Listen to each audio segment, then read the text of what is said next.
So మీరు చెప్పండి ఇప్పుడు కాంగ్రెస్ ప్రభుత్వం వచ్చింది. సో ఎలా ఉండింది అంటే ఇప్పటివరకు మనం నెల 40 రోజులు అవుతుందన్నమాట పాలన. సో ఇప్పటివరకు ప్రజలు హ్యాపీగా ఉందనుకుంటున్నారా? ముఖ్యంగా సంతోషం ఈరోజు ఇక్కడికి అసెంబ్లీకి రావడం. నా పేరు రాహుల్ యాదవ్. నేను మేడ్చల్ డిస్ట్రిక్ట్ ఎన్ఎస్‌యుఐ అధ్యక్షుడిని. ఇద్దరు ఎన్ఎస్‌యుఐ నాయకులు గతంలో మహేష్ కుమార్ గౌడ్ అన్న గారు కూడా ఎన్ఎస్‌యుఐ స్టేట్ ప్రెసిడెంట్ చేసిండు. ఇప్పుడు present NSUI state president Venkatanna గారికి ఇద్దరికి ఎమ్మెల్సీ పదవి ఇవ్వడం చాలా ఎన్ఎస్‌యుఐ ఒక జిల్లా అధ్యక్షునిగా హర్షం వ్యక్తం చేస్తున్నాను. మీరు అడిగినట్టుగా ఏదైతే పాలన అంటుర్రో ఇప్పుడు మా ప్రభుత్వం వచ్చి కరెక్ట్‌గా ఒక నెల 15 రోజులో 16 రోజులో ఏమో అయితుంది అంతే. కాబట్టి పబ్లిక్ ఇప్పటికైతే సంతోషంగా ఉర్రు. ఏదైతే పేద ప్రజలు మహిళలు ముఖ్యంగా పెట్టిన మొట్టమొదటి పథకం బస్సు మీరే చూస్తుర్రు. ఊర్లలోకి కూడా పోయిర్రు. మన సంక్రాంతి పండుగ కూడా గరీబోళ్ళు కూడా సంతోషంగా బస్సు ఎక్కి పోయిర్రు.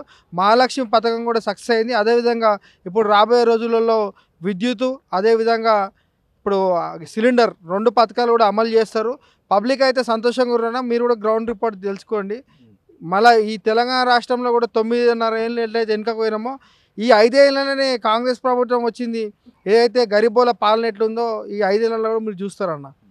సో ఇంకోటి ఏంటంటే ఈ మధ్యలో చూసుకున్నాం అంటే విద్యుత్ అనేది ఒక 2 అవర్స్ పవర్ కట్ సంబంధించి. సో దానికి ప్రతిపక్షం ఎట్లా చెప్తుందంటే లైక్ కాంగ్రెస్ వచ్చింది సో విద్యుత్ కష్టాలు వచ్చినాయి అన్నట్టు. సో దానికి మీరేమంటారు? అన్న విద్యుత్ ఏదైతే ఇప్పుడు మెయిన్ మనకు డ్రాబ్యాక్ కాళేశ్వరం ప్రాజెక్ట్ అన్నారు. దానివల్ల విద్యుత్ ఏమైనా తయారు చేసిందన్న చేయలే కదా అన్న. వచ్చింది 2 నెలలు కూడా కాలే కదా. 3 నెలలు చూడుర్రి అప్పుడు మీరు విమర్శించండి. వచ్చి 6 నెలలు కాలే అప్పుడే మీరు విమర్శిస్తా అంటే ఊరుకుంటారన్న ఊరుకోరు. ముందే మాకు ఏం లేదు 9.5 ఏళ్ళు చేసిపోయారు. ఏం ఉంచిపోయారు సున్నా ఉంచిపోయారు. మీద అప్పులు వేసిర్రు. ఇప్పుడు దాని మీద ఇప్పుడు మా వాళ్ళు కూడా శ్వేతపత్రం రిలీజ్ చేసిరుగా.